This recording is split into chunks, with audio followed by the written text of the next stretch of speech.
On this episode of Long Riders Radio, we're talking with the winner of the Heart of Texas Rally, Mike Best. Coming up.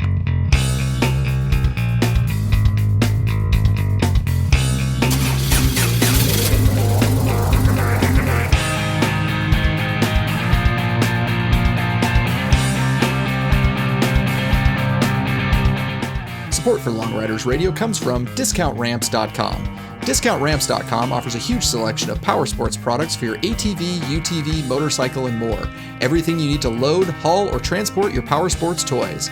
Long Riders Radio listeners can save 15% off their order by using coupon code LONG. That's LONG at DiscountRamps.com.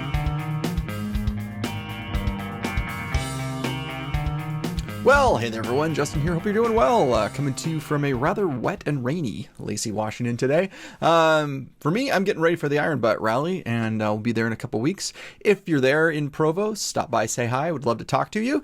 And yeah, we'll see how we do. Hopefully fingers are crossed, and hopefully I do pretty good this time. That's my goal. We'll see how that ends up in the once the final scores are tallied. So one thing I did want to mention, we do have some spaces still available in the West Coast 66 Rally later in August for start locations all up and down the West Coast. We'd love to have you come play with us. It should be a real fun time, and I'm really looking forward to that. For this episode, we are going to talk with the winner of the 2021 Heart of Texas Rally, Mike Best. Mike is a very interesting guy, and I don't think he thought he was going to do quite as well as he did, as we'll see getting into this interview. But he's a very good rallier, and as evidenced by his finishing positions in many rallies, he'll also be in Provo, and should be one to watch for the 2021 Iron Butt Rally. So with that, sit back, relax, enjoy, and we'll catch you on the flip side. On the line today, we have the winner of the Heart of Texas Rally for 2021. He's an Iron Butt Rally finisher, and I believe we'll be taking a little trip to Provo here in the next couple of weeks as well. Who could it be? None other than Mike Best. Welcome to Long Riders Radio. Thanks, Justin. I appreciate the time. Yeah. So why don't you start off by telling us a little bit about yourself? Just an average guy, pretty boring. I don't know. Started riding when I was 18, and my parents wouldn't let me have a motorcycle in the house, so I moved out of the house to get a motorcycle, and started on an MSF course, passed my license, still wouldn't let me have a motorcycle in the house, so moved out to Grandma and Grandpa's farm in Illinois and bought my first bike, and then I got to ride until I got married, and just kids and life got in the way, and moving and all these things, and jobs, and normal people problems. And I'm guessing that your wife is probably about the same as my wife, where she tolerates you riding. Would that be a fair assessment? She loves me riding. She tolerates anything past a day. So, yeah, it's there's a story there for later, but yeah. Yeah. Live in Utah. Have 4 kids that all like to ride. All have their own dirt bikes, and my wife has her own dirt bike at her insistence, and I work for a major airline as an airline pilot, and we own a business on the side, and just stay super busy, so I don't get to ride as much as I want. Well, so let's talk a little bit about Heart of Texas. So you are, like I said, you won it, and congratulations on that. Tell me a little bit about that rally this year. Talk about the structure of it and things like that. I can't say enough wonderful about Paul Tong, Nancy, and all the volunteers. I mean, it really comes down to, in fact, I told Paul this. I said, going to your rallies is like going to Disneyland. You look around the corner and everything's complete. Everything's, you go to like Adventureland or Six Flags. It's a particle board behind the fake buildings, whereas Disneyland, everything's complete. Paul and Nancy put on a show as Jake and Elwood Blues. Nancy even did the cartwheel at the intro, like Jake did in the movie. It's just, if you did nothing else but ride to Texas and watch the opening act and the closing act, it'd have been worth the 2,600 mile drive. It's just, awesome. It was so much fun.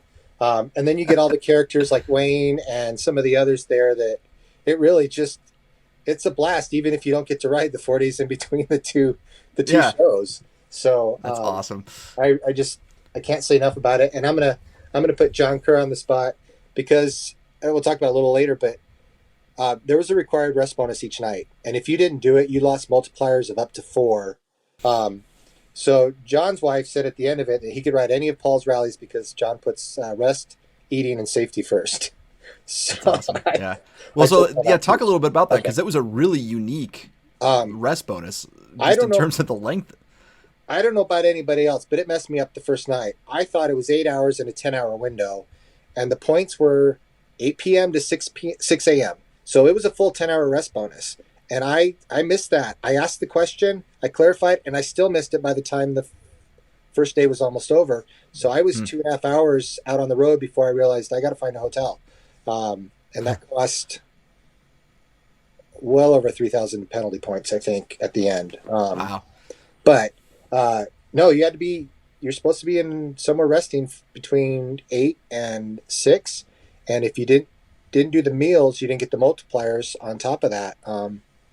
So I thought that was a neat trick because I don't know if it leveled the playing field, but it threw me for a loop, and I'm sure it threw some other people for a loop on, oh, wait a minute, I can't ride 40 hours straight and then find a picnic table for a couple hours. Let me ask you this, because one of the things that when I heard that, my first thought was, okay, that seems like it would be really easy to let yourself get out of rally mode, because when I'm doing a rally, it's like, okay, I have focus to this, to this, to this, and I'm not doing anything when I get to a hotel other than getting in the bed and sleeping. Yep. And wow, if I've got an extra 4 or 5 hours to, it'd be really easy to start watching a movie and get distracted, basically.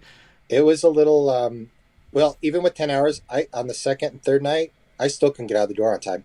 I was still, I think 7 minutes late on the one, 25 on the one, and then I think 35. So I was 10.5 hours of just dawdling, I guess, which is such poor form for a rally. So, but no, it really made a weird twist. But on the fourth day, the interesting thing was they gave you a list of restaurants you could eat at, and they gave you the GPX file for it. So you had these choices were it for the points or for the meal bonus and any Rudy's barbecue. Rudy's or Ruby's barbecue in the state. So my last day, I stopped in, I think they said I was in St. Augustine. I didn't know where I was. I clicked on a restaurant that was nearby, went to it. So I think it was St. Augustine. And they were waiting for me. Says, you're the 12th rider in, make sure awesome. We've got your clock. We're going to make sure you're out of here in 40 minutes. And then cool. The customers all wanted to know. So instead of eating, you're talking to the customers about the book. We had made the local radio station. They were talking about the Heart of Texas, and the restaurant was the Heart of Texas restaurant in St. Augustine. So they thought it was just or wherever it was, they thought it was just the coolest thing. So, but I said, well, how many people been in here? He says, oh, there's, a few, da-da-da-da. One guy worked on his bike the whole time while he was waiting. Another guy left all his clothes on the sidewalk outside other than his trying to dry out or something. And then another, so I said, well, what do they look like? He says, well, there was a good-looking kid with gear that wasn't as bulky as yours, and he's a little better looking. And I'm like, okay, I get it. So I was asking a few people who had been through there so I could figure out who the waitress was sweet on when we got back to College Station, but I couldn't figure it out. So, but yeah. So where did you end up going other than the Ruby's barbecue? Where'd you end up going on this rally? I circled Texas, and I did an awful lot of backtracking because I felt like I wasn't very efficient. So the basis of the rallies is you're on a mission from God. You're the Blues Brothers. You got to play venues at churches to raise $35,000 or 35,000 points to finish the rally. I don't remember there being a mileage limitation, so I think if I did the math, I might have missed it, but if you did the math right, I think you could ride like 400 miles and then park for 3 days and still finish the rally with the rest bonus and the meal bonus. But I might be mistaken on that. The other trick was it was $25 a mile penalty point. Oh, wow. So you couldn't just, I'm going to ride 3,500 miles and not pay for it. Now, the meal bonuses and the rest bonuses offset that mileage penalty. You couldn't make money or make points off of them, but they could offset the mileage penalty. And it worked out to be like 2,850 points if you maximize, or 2,850 miles if you maximized your meal and rest bonuses and not have any meal penalties or any mileage penalties. Because the theory was, and it was the same last year with the Heart of Texas with the cattle drive, was it costs money to run a cattle drive. So every mile you go, it's costing you money. Same with the band. You got to feed the band. You got to house the band. Efficient. You got to, yeah. So it wasn't just, and I think I did about 250 miles of backtracking, maybe a little less, but I knew Texas was big. I've ridden through it before, but I didn't quite grasp El Paso and Amarillo and how far those two are apart. Yeah. Or that there's really nothing in the middle of West Texas. Yeah. So, yeah, that's the other part. So the other, there were so many. He had, I think, 4 variables on this. So you had the meal and rest bonus, you had the mileage penalty, you had combo bonuses, you had 2 different kind of combo bonuses. So the way you raise money is each church had a point. You had the Spanish missions, you had the old painted churches, and then you had the 8 or 9 oldest churches in Texas, and then all sorts of other churches. Because you're playing churches, those were your venues for making your money and saving the orphanage. So each church had a point value, but each church also had a letter. And your job was to get the combo bonuses. You had to spell the names of the books in the New Testament. So Matthew, Mark, Luke, John, Acts, all the way through Revelation. And then he added Jake, Elwood, Blues, and Brothers. You could spell those 4 words as well. And then the other combos were I think 19 painted churches altogether, the 9 oldest churches, and the 8 Spanish missions, if I remember right. And the Spanish missions, there were 3 in San Antonio and 5 in El Paso. And I swore I would never go through El Paso on a bike. And I ended up spending the night in El Paso. So, how'd you feel about when you planned everything out, how'd you feel about it? Oh, it was awful. So I rode down to Texas with John Kerr. We had a late start getting down there. We got there right in time to do our mileage check. I told John when we got there, I hope they start in the morning. If they give me a rally packet at 5 o'clock tonight, I'm screwed. Because we weren't rested. I was not organized. I was having some issues with some of my gear, and sure enough, at 5 o'clock, we had dinner and we get a rally packet. Be back on your bikes at 5 or 5:30 in the morning in the quarantine park, or in the parking lot. And I'm like, so I felt awful about it. I hadn't had dinner, so I was dawdling the whole time. I felt like just not in good rally form. And I'm like, so when you called to ask to do this interview, I'm like, oh, I'm the last person you want giving advice on how to even get to a rally. And I don't mean that humbly. I mean, I really was a mess. And John can attest to it. So when John and I sat down for a quick dinner, the first thing I did is I went and figured out the combo bonuses and what words were the most valuable. But my family loves the Blues Brothers. My son's dressed up as Halloween. I play that music when I go through Chicago. That soundtrack is running when passengers are boarding and deplaning.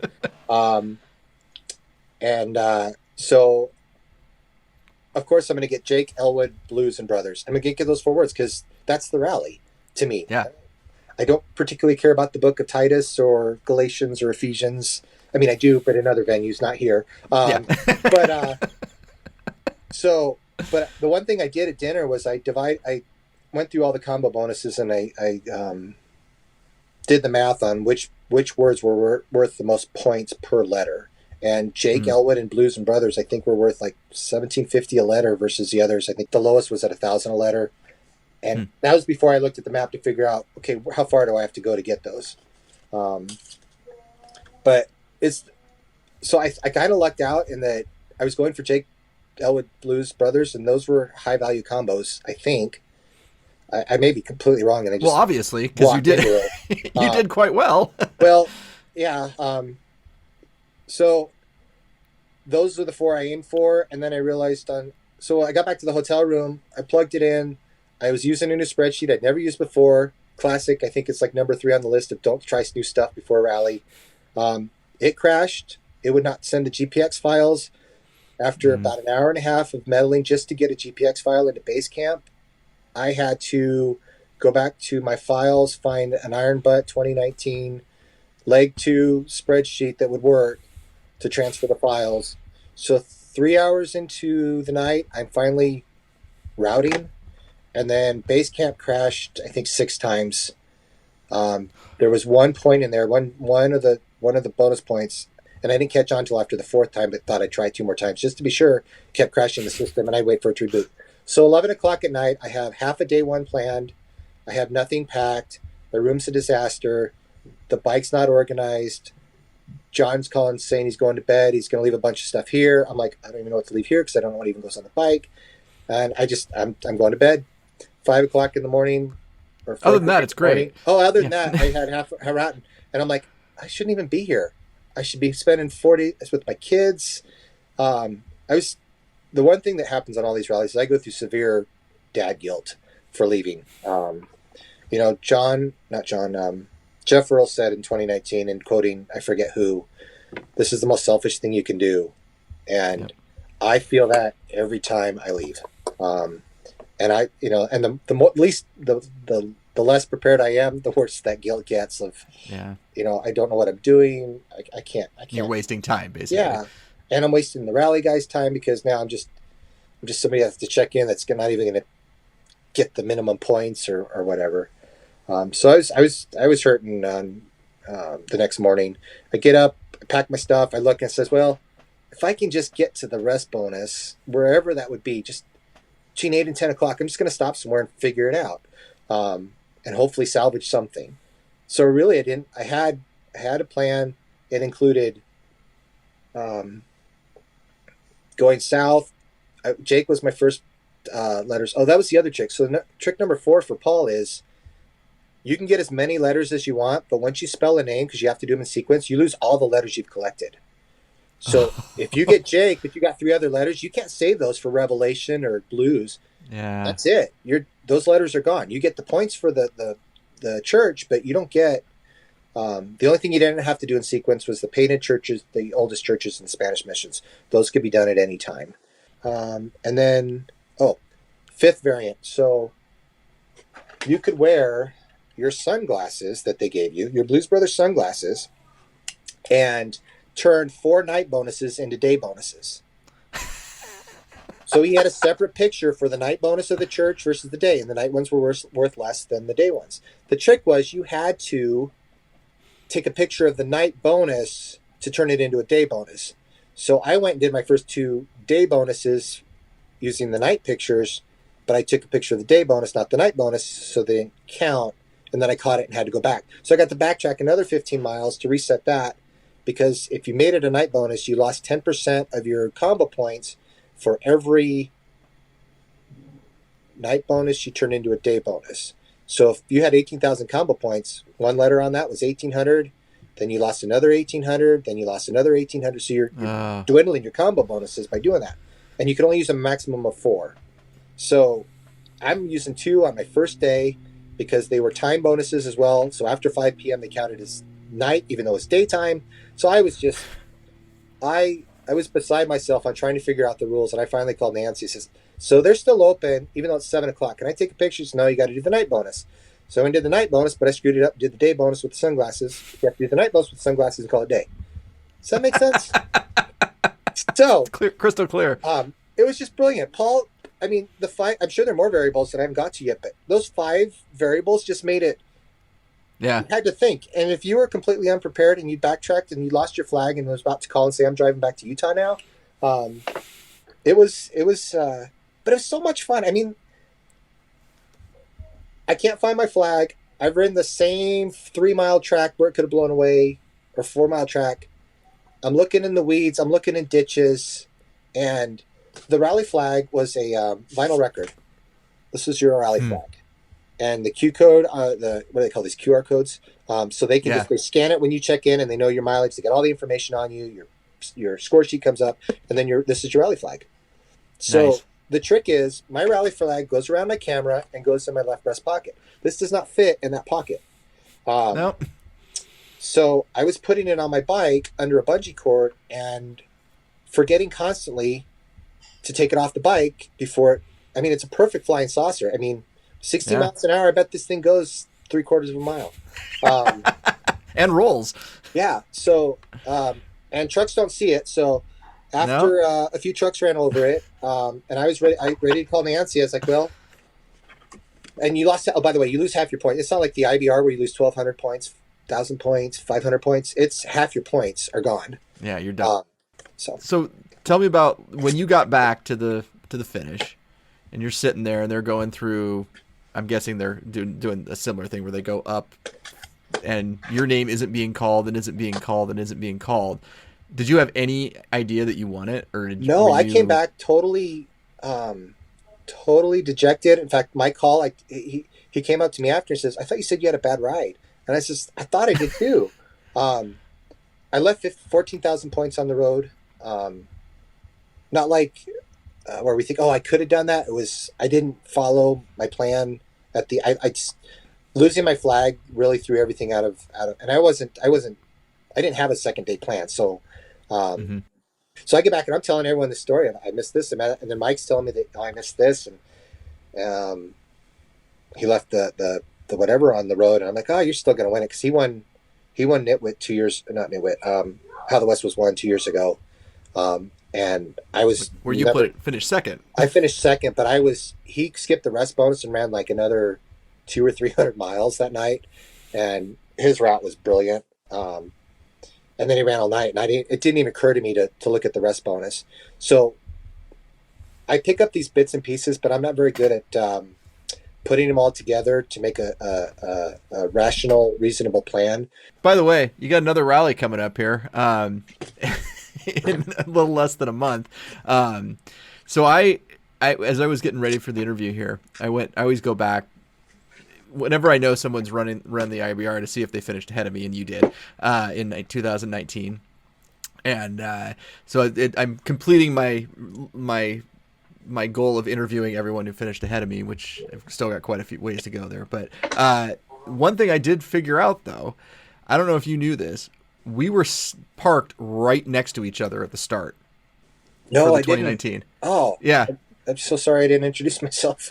Well, neither did I, but I was looking at that like, I think that's Mike. And like, yeah, it is. So with the big rack pack on the back. Yeah, just a weird coincidence there. But so this is your second IBR coming up here. What's your goal in this one? To not crash. Okay. So I crashed in Butt Light 8. What was the last one that I canceled? 9. Let's see, 10. So I crashed in 9. I got hyponatremia. There's probably nothing useful that I'm going to say on this program for anybody because I really was so discombobulated a couple weeks ago, and I get up there and Paul says, "What do you have to say?" And he says, "I'm a little confused about how I ended up here," and that's literally what I said. And then he says, "Okay, go sit down."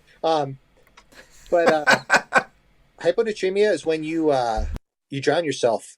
Basically, you drink so much water that you don't have enough electrolytes, and your body quits functioning, and you pass out, and your bike keeps going off the side of the road in front of cars. Doesn't matter, and rides up an old farm road on its own, and then lays over in a way that the accident investigators couldn't figure out why there was damage on both sides of the bike.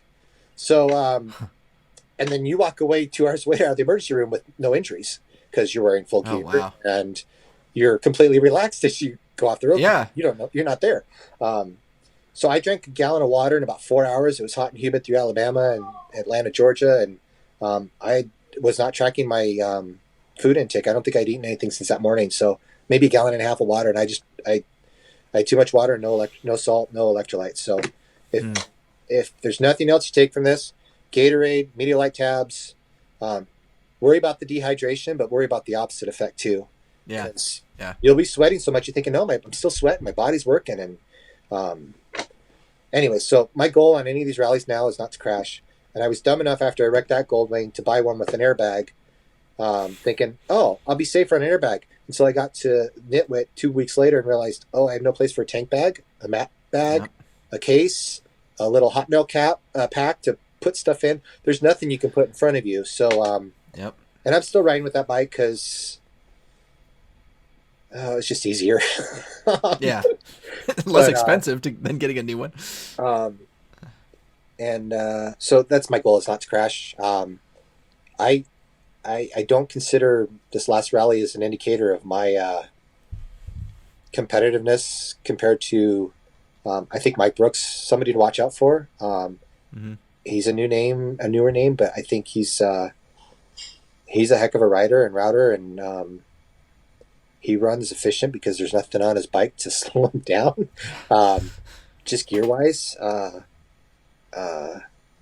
and everyone says that pilots do better at these rallies, and I'll spill a little secret. Mike's a pilot for another airline too, and I think, yeah, I heard what Rowdy did, because I think they did all three church combos, and I didn't think that was possible. So Let me ask the question a little bit differently then. okay, How are you approaching your second IBR different than you did your first? I'm not as scared of the staff pulling my card. I'm a little worried still, but my goal this time is to be more friendly to the rookies, as everyone was to me. So that's my second goal. So I'm approaching that differently. Is that I'm hoping to be just a little more helpful to everyone that was so helpful to me, because I failed tech inspection, did not secure my tank properly because I was on my third tank in 2 weeks and things weren't working out. What I called flex, they called wiggle and hazard. So, but when that happened, I kid you not, there were six sets of hands and 4 tool sets at my bike in like 5 minutes of me needing it. Yep. And then somebody I'd never met on the staff gave me their car, said Home Depot's 3 miles on the left.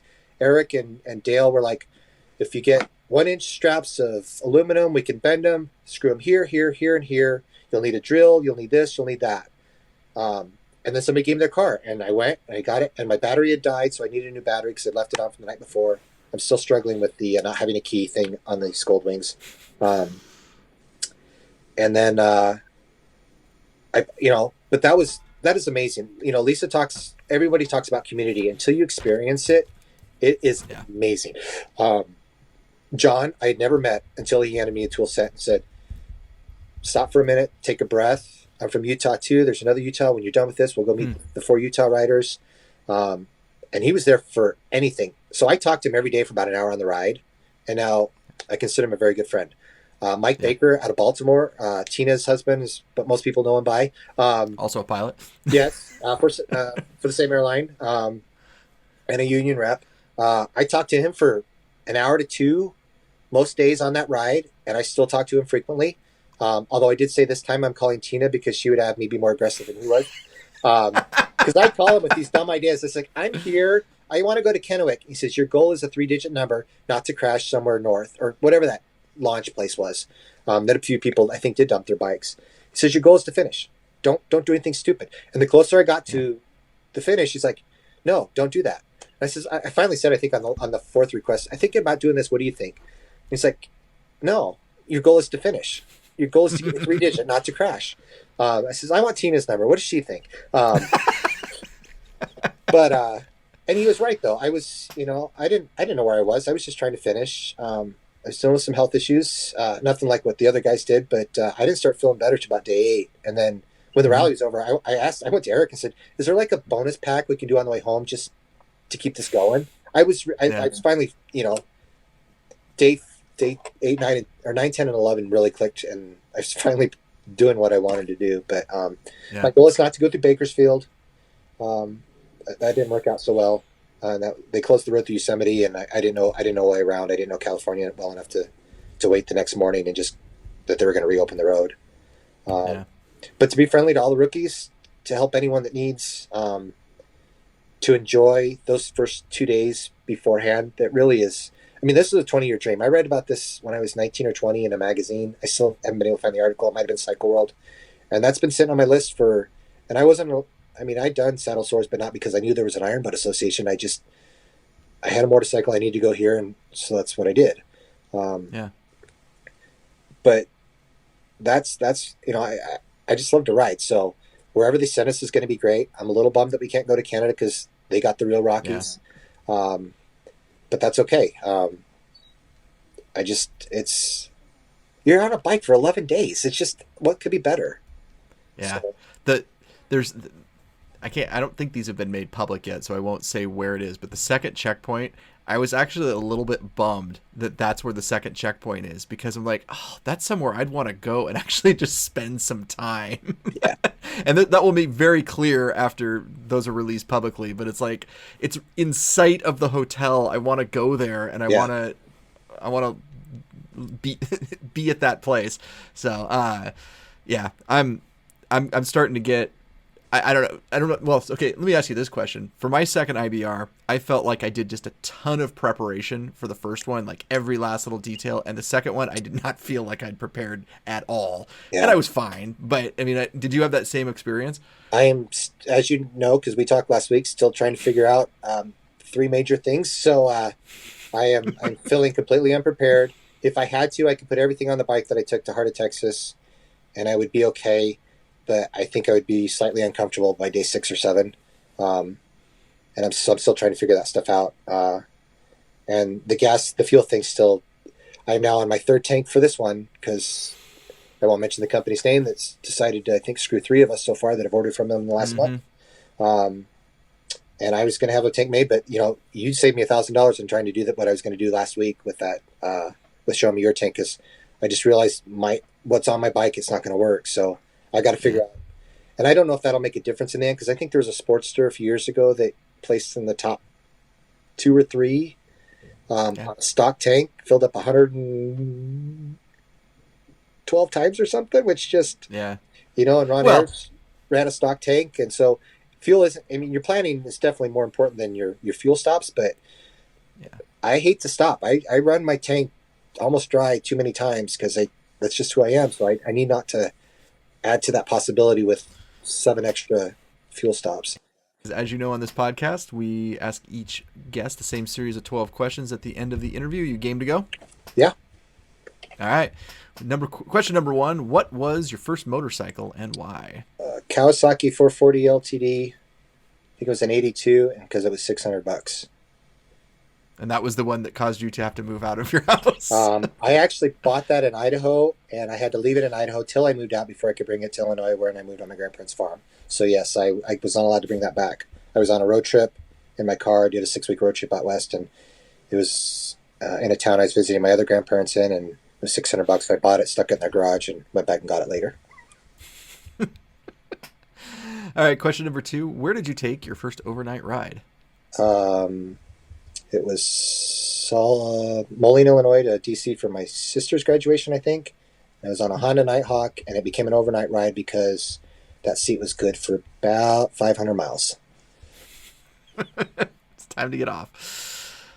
Question number 3. We already kind of covered this, but what is your day job?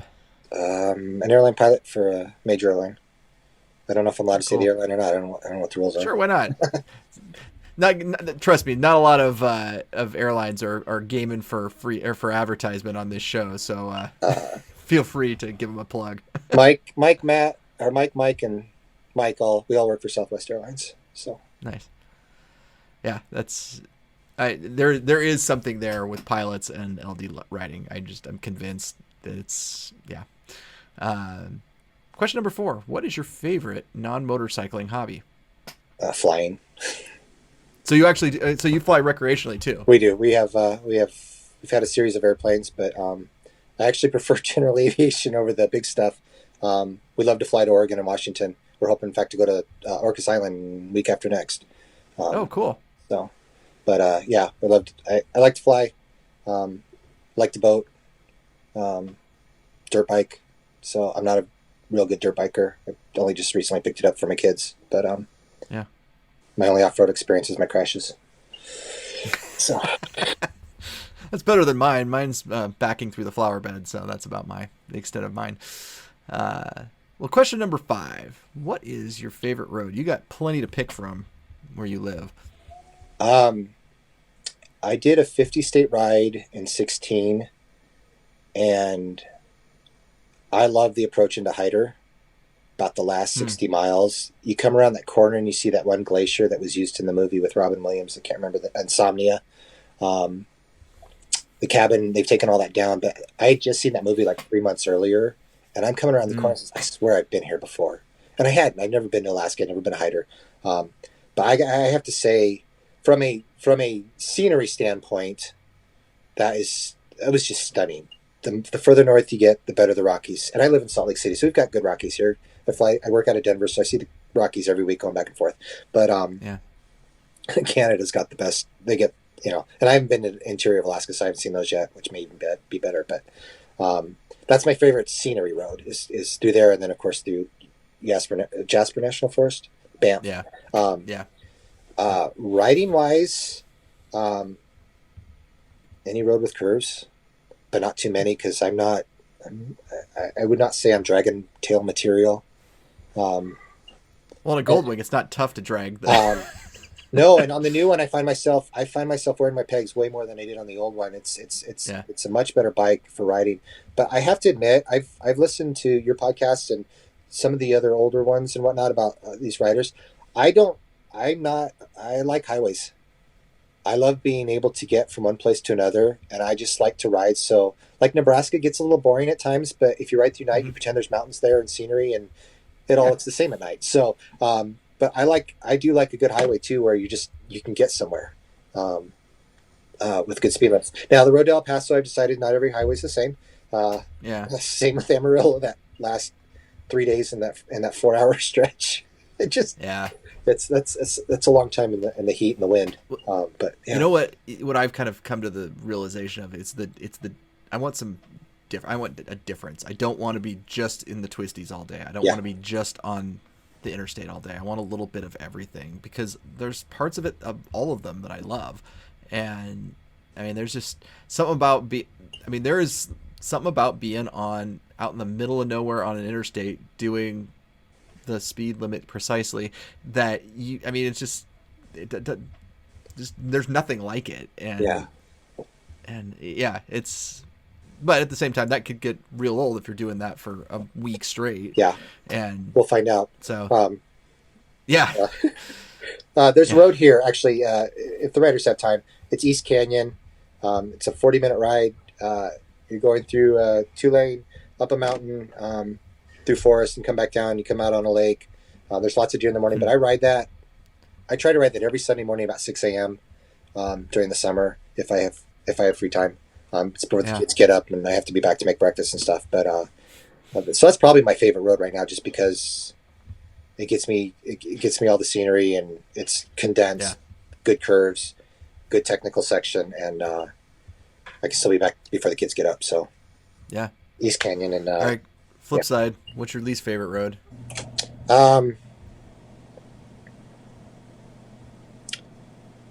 Anything headed to Bakersfield, because that's what killed me in the IDR.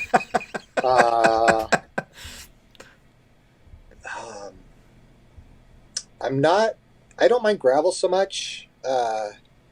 It's the lack of gravel that bothers me when it gets a little wet. I've done some fire roads out here on the Goldwing, the old Goldwing, just to see if I could do it. That doesn't bother me as much. But and anything going into Chicago that has a toll road in it. When your toll pass expired in New York because they stole all your funds. So, yeah. All right, question number 7. What are you using to plan your trips? Are you using? You mentioned Basecamp and you mentioned a spreadsheet. Is that kind of your go-to? So I'm not real good with spreadsheets, but I use them just because they transfer the GPX file. So I didn't make them. I'm just trying to adapt to them. But I use Basecamp, and I'm trying to figure out, is it Command Z or Control Z is my favorite button, because I'll undo. It's push undo, and I'm not an efficient. I haven't learned the skill yet. This is, I think, only going to be my 6th or 7th rally, which seems like a lot, but at the same time, I'm like, I crashed on one. I left a top 10 on another one on the road because my GPS was 2 hours in the wrong county. So I don't. John's really been working with me to say, hey, you need to compare points to point, because I am horrible about riding for stuff. If I want to go somewhere, I'll go there. In Heart of Texas last October, I went to Chicago because I was going back to Galesburg, Illinois, because I knew there was a taco pizza there. The points were in Wyoming and North Dakota. And And I put that picture on the website to tell guys, you can ride your ride, just understand that it might cost you. And John says, you got to start riding for points. You can't just go off willy-nilly and just whatever. See, I disagree with John on this one. So, you could do both. You can absolutely do both. Do well, but if you want to, if you're trying to test yourself to compete with, the top, you can't ride to Illinois for pizza. And I was supposed to use that as a breakdown ride, and I didn't. I looked at the thing. I said, "Oh, what am I going to do? Don't go to Canada because that's the sucker's bet." And then, if I go through there, there's pizza. They open at 9 a.m. I can make that work. So routing wise, that's my goal. Is John's been trying to beat that out of me. It's like going for points, not pizza. That's what I call it. But it's like you got to look. Same with the rest bonuses. You got to look at what you're giving up. Is it worth skipping an hour of a rest bonus because it's not the 1,000 points; it's the combo that goes with it. But also, riding your comfort zone. I knew instantly when they said they were going in IBR 19 that I was not going south. There was no way I was going to Texas, to the border of Texas. And partly because of my physical condition at the time after the end of 2, or maybe before the end of 2. I'm trying to think where that happened.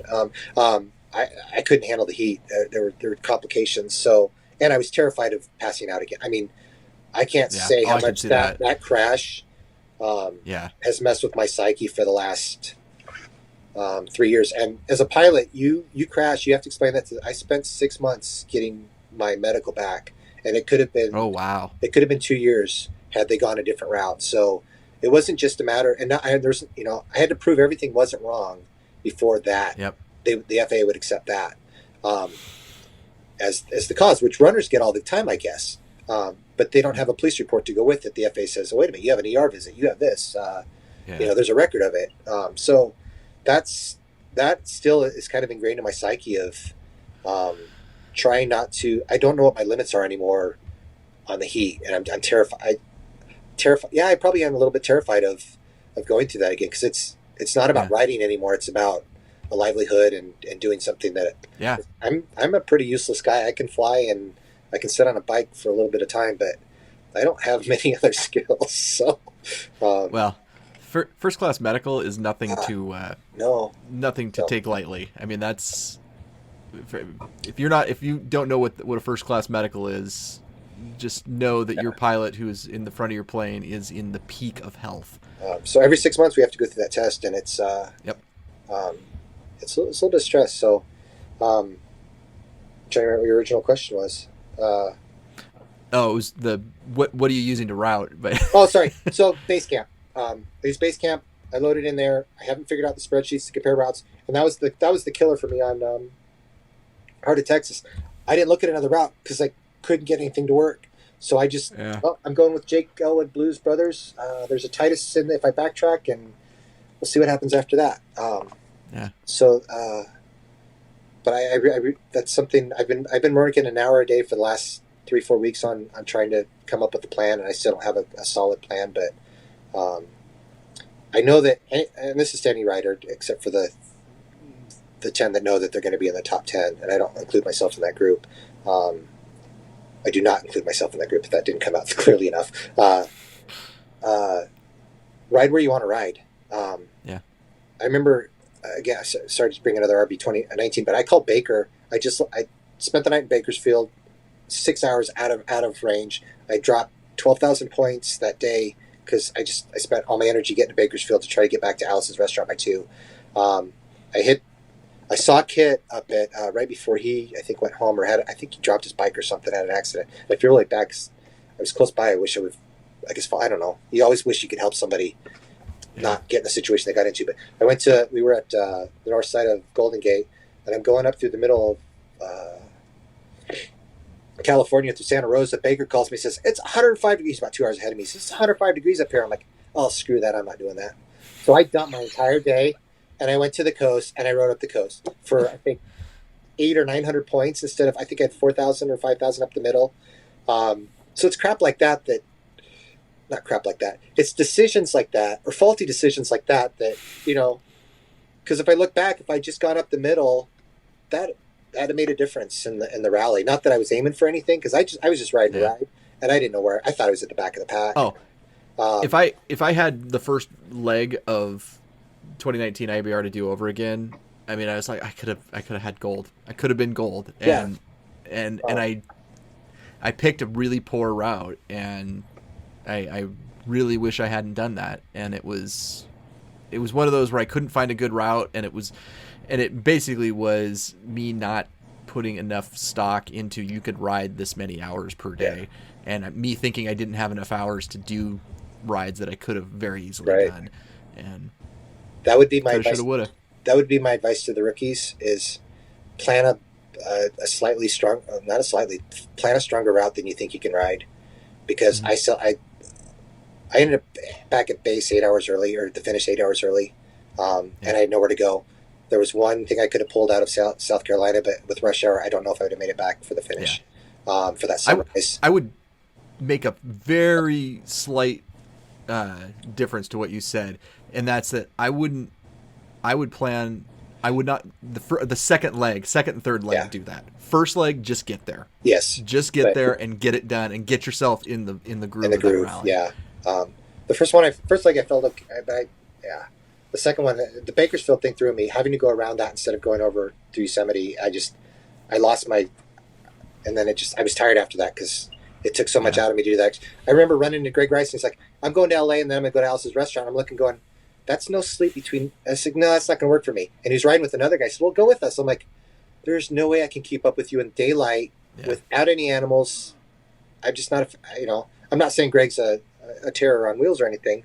Do not use that in your what do you think about whatever at the end of this. Oh no, I already pinned one. I know. Crap. But no one is immune.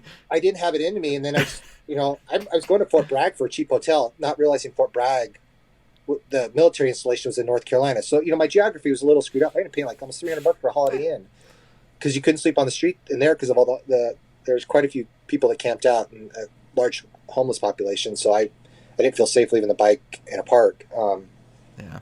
Not safe. I felt safe. I didn't feel comfortable about my bike still having parts on it when I was there. Yeah. But Baker called me, and that's the reason I ended up in Fort Bragg, is because I wasn't going to ride through the middle. And I'm like, and I didn't think I wasn't aiming for anything other than to finish. I was tickled to death that I even finished in the top half, much less. That was a complete shock where I finished. But I look at it back and I'm like, okay, I had a good plan but I spent too much time on day one doubting myself and doing whatever. And then on leg 2, Bakersfield, that I didn't trust Google to say that road was closed. And then on leg 3, I was one of the last people to leave the hotel. And you can always look back and say, well, that 3 hours, what could you have done with that 3 hours? Well, I looked what a lot of other people did with 3 hours, but I do not look back on that rally with, other than I wish I'd planned a little stronger route on day 1, but that's my fault for not knowing what I could do beforehand. But I look at that as just, that was a dream come true. Everything about it, from meeting Mr. Higgins to Lisa to Mr. Kneebone, Mike, James Owens, and then lifelong friends I expect with John and Mike and all these other guys and gals. It just, it's just the coolest thing. It's you get to ride. The points are really, in the words of Steve Martin in one of his movies, superfluous. That's not what this is about. You get to ride, you get to meet with people, you get to have dinner and tell tall tales that are verifiable by Spot Tracker. It's just a neat thing to do, and you're giving up everything to just be on a bike for 11 days with no distractions is wonderful. Yeah. So, sorry, base camp. Well, I know I got sidetracked. No, well, let's go on to question number 8. We thoroughly answered that one. But question number 8 is, if you get a new motorcycle tomorrow, what's the first Farkle you're going to put on it? It would be a split between John, not John. So I had a Corbin seat before, and I loved it. Mm-hmm. But after the first 4,000 miles, I have loved my Russell Daylong. That is, I'm not saying that first 1,000 is rough. The first 4,000 for me, not to share secrets, but I don't have any fat on my butt, so it's a painful process. But I thank Beat Rider for doing that, because they post on there. on their website, if you have a thin padding or no padding, there's something on their website that warns you about it. But I love the Russell Daylong seat. And then I just got a set of Clearwaters that I ran for the first time, and those are.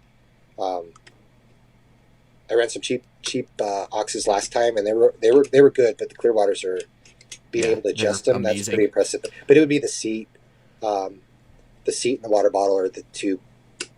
I rode Nitwit stock. I rode my first Nitwit stock, but that was 2,000 miles to Tennessee and 2,000 miles back. The stock seat on the Honda, I have no love for. And I've owned 4 generations of Goldwing, and that is by far the new one's by far the worst seat. I had an 87, a 99, an 06, and this is the worst seat that they made for me. Well, for me, it always felt like it was doing this. Like it was just like the seat just did this, and there was no support on the outside of it, and I could get about 200 miles out of it, and that's about it. Yeah, I think my long day on that was 1,300, but it was painful. So, well, question number 9. What is you mentioned 3 or 4 bikes. What's your current motorcycles and why? The Honda Goldwing, because I didn't know it'd be a ST 1800, but actually it's been wonderful. I love the DCT. I didn't for the first probably 10,000 miles, but I don't like the downshift. The upshift is great. You can blow most sport bikes away in sport mode. It's insane what it does. The traction control usually solves the problem of getting out of away from the light. The electronics are great. So I have the 18 Goldwing because it's my 4th generation Goldwing. My first Goldwing is at 19 years old, so I was probably the youngest Goldwing rider ever. I don't know. I think there's a 16 or 17 year old that ran the early IBR, but and then I just picked up a 04 BMW 1150 RT. I've never had a Beamer before, but my cousins had a car dealership. They took it on trade. They needed it off their lot, so it's sitting in my garage. I'm trying to figure out what to do with it. And then I just bought a KLR 650. Because the new one or the no, it's an 07, but only had 1,800 miles on it. So I still got to change out the dinghy and fix they all run lean. So I need to add the 24-cent washers in the carburetor. But I bought that for the off road with the kids so that I can still pack some stuff on it on the dirt trails because they all have trail bikes, Honda CRFs.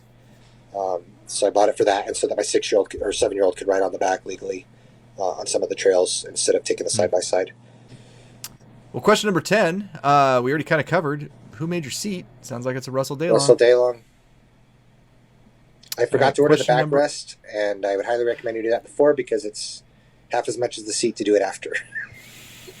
Because I got to tear it all apart, but that's a tank problem I'm having. So it's a nice backrest. I really like it. It's big and it's nice. Mine'll be ready by September. Yeah. Well, question number 11, what is the most interesting location you visited on your motorcycle? I'm pretty boring. So for me, Hyder, Alaska was absolutely just, that's the only one on my bucket list that I've been a lot of places yet. I did that on a 50-state ride. I started in Hawaii 10 days earlier, rented a bike, rode around Hawaii, and then I rode all 49 states after the red eye. Did it in, I think, 9 days and 18 hours or something like that. Wow. It was an extension of Ron Ayers' ride. Nobody ever done 50 state. And I've read his books. I could probably recite them at this point, page by page, but I read them so many times. But I wanted to do something epic, and so I did that because I'm never going to run a marathon. I'm never going to win an IBR or anything like that. But I thought I could be the first to do that because nobody had done it. So I emailed Mr. Kneebone and said, hey, can I do this ride? I'm going to ship my bike over on FedEx. It'll be the last state I do, and then I'll just sell it over there. He says, no, rent a bike over there so everyone can duplicate the ride. So I rented a bike and rode. But Hyder, so I've not been to a lot of exotic places. So Hyder's was one of the coolest. I think that counts. And then, riding to the Northeast was beautiful. I'd never been there. Every state was wonderful, even Louisiana. They all had their wonderful little things. But it was neat when I got to Hyder because Carol, who runs was one receipt, and then I forget who runs the Sea Alaska Inn. They both remember Ron. They've got their pictures, posters, news clippings. You know, the hide or seek used to be a big deal. It is still a big deal, I guess. Hasn't been running in a while, but so they all remember. And Carol's like, dang it, finally somebody's done the 50 state. I never understood why we couldn't just charter an airplane and send their bike down to Hawaii, just knock off that last state. She says, I could have arranged that. There's an airport just down the street. So that whole day was just neat. Because you're on your own. Nobody know, you're just doing your own ride thing, and you get there and you're like, okay, now what do I do? Because it was the end of the season. It was September. There was nobody in the hotel. The owner left the key on the door and an envelope and stopped by a little later to check on me. I'm like, where do I get a receipt? Oh, yeah, let me do that for you. Opened up the bar, which had been closed. There's nothing to eat. So I walked down to the school bus restaurant, which was really cool. Fresh fish, literally right off the boat. Went over to Carolyn's to get the second receipt. They love us up there. They love bikers. They love tourists in general. So, and the ride is just incredible from Washington up there. So, Hyder's my favorite place so far. Yeah, but I don't have a lot of places I've been, so I'm still at the beginning of hopefully my rides. All right, last question. How do you pass the time on the long ride? I listen to Rush for the first 4 to 6 hours, and then I don't turn Rush the band on again. So probably the end of the ride. And I do that for two reasons. Too much Geddy Lee, or do what? It's like just too much Geddy Lee after 6 hours. Yeah, I think I do have every album, but I do it for two reasons. One is they are my favorite band. They are, each of them in their respective sphere is just an expert at what they do. And for three people to make that much sound and that much precision is it's phenomenal. So it's more than just a great band and great music. It's a display of excellence in something. So, I'm not a very good rider, but if I have a good ride where I haven't hit a curb or cut off a car or, done anything to draw attention or make people hate motorcyclists even more, it helps me think about just being good at something, or being the best you can be at that. And the second reason is Neil used to ride. He'd ride between shows. I think I just read something in the forum that was not actually an Ironbutt member, but he spent years on the roads, 30, 40, 50,000 miles a year riding between shows. They would leave a venue. He would get in his bus, sleep. Daylight comes. They'd pull over. He'd pull his bike, and his buddy rode with him on an identical bike. The trailer had all their parts, so he'd do oil changes before a show for the next ride the next morning. He'd spend part of his night routing out all of the back roads. He'd never go highways or try to avoid highways. And he did this even when he was in South America doing tours. So, interesting. I play Rush for the first, and I know Spirit of the Radio, we're supposed to listen to the radio, but I listen to Rush, and then I never understood until that 50 state ride turning off a radio on a bike. My very first Goldwing had a tape cassette player in it, so I've had radios on almost all my bikes. Well, all my Goldwings anyways. So, and I read about these people like, they don't listen to radio, they don't listen to music, and music's a big part of my life. I play a few instruments, play the organ at church and stuff. So day 7 of that ride, or day 6 of the 50 state ride, I think it was in Wyoming, and I turned the radio off, and I didn't turn it again until I left Hyder.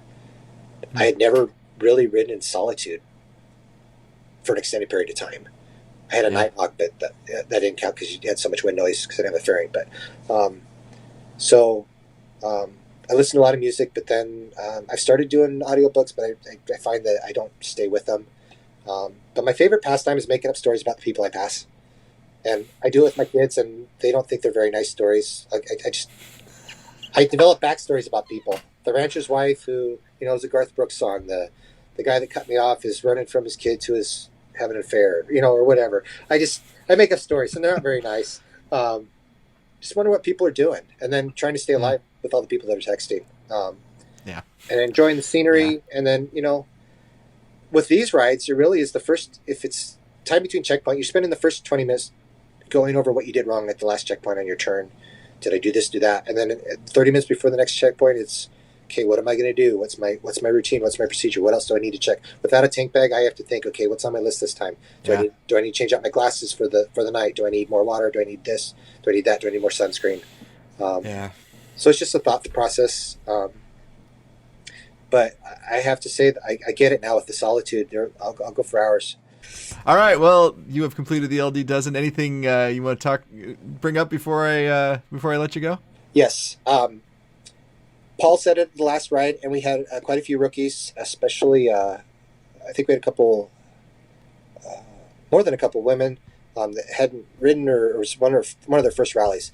I was scared to death to go to these rallies because you never know what you don't know in any new situation. And while pilots are supposed to be obnoxious and arrogant and full of confidence, I'm intimidated by most people. So if you are listening to this and have not gotten into a rally, please do so. I can't think of, other than the Cognoscenti, which is invite only, there isn't a rally out there that isn't designed for rookies at some level. And your goal is to compete against yourself. I could not wait to do my next rally after I did How the West Was Won. Justin ran Justin Phillips, right? So ran they were so welcoming, walked you through the process, made sure you're ready for each sequence of it. They make it was a 30-hour rally, so I think 1,135 or 50 miles was, and that's easy out of Grand Junction because everything out here is 70 miles an hour or faster. They were just so welcoming, and so if you're thinking about getting into the sport, and Paul made this point at Heart of Texas, we need new blood in the sport. We need a younger generation. Not just to compete with. We don't need fresh meat to beat. It's fun. It's a camaraderie. You get into these just ride to eats and all this other stuff, and don't be intimidated. You can do it on a stock bike. You can do it with a cell phone. At my first rally, I rode with Copilot on a cell phone, nothing else. I didn't have a GPS you can rest at a hotel every night. That was one thing Dylan told me when I met Dylan Spink and Bud Light was he got a hotel every night in his first Iron Butt. And he still finished in the top 20 on his rookie ride. So I get a hotel every night. There are so many ways to be a top dog. I know none of them, but there's so many ways to do well. Just being yourself and riding your ride. And so I encourage anyone, unless you're riding a 150cc scooter, which is not allowed in the Iron Butt, come out and ride. The bike doesn't matter. The gear doesn't matter other than safe full gear. The extra equipment you don't other than a water bottle. Come out and ride with us. Enter the rallies. Talk to people. Please come ride with us. We'd love to have you. And anyway, I know if you're on the West Coast, I know a rally you could sign up for that's very inexpensive. So yeah. So I just encourage people to get out and ride, practice, take the MSF course, the Advanced Rider course. There's just you get to ride. I mean, it's better. So, exactly. Well, Mike, congratulations again on your win at Heart of Texas, and thank you for coming on Long Riders Radio. Thanks, Justin. Well, if you'd like to get in contact with me, there's lots of ways you can do it. Easiest way is to head over to the website, www.longridersradio.com. And hey, another huge thank you to the folks over at DiscountRamps.com for their support on this episode. DiscountRamps.com offers a huge selection of power sports products for your ATV, UTV, motorcycle, and more. Long Riders Radio listeners can save 15% on their order by using coupon code LONG. That's LONG over at DiscountRamps.com. And as always, we need to thank this show's founder, Mr. Michael Cox. I was talking to Mike the other day, and I asked him something. He said something a little embarrassing, and then he immediately said, do not use that in your what do you think about whatever at the end of this. So I said, okay. Ride safe, everyone.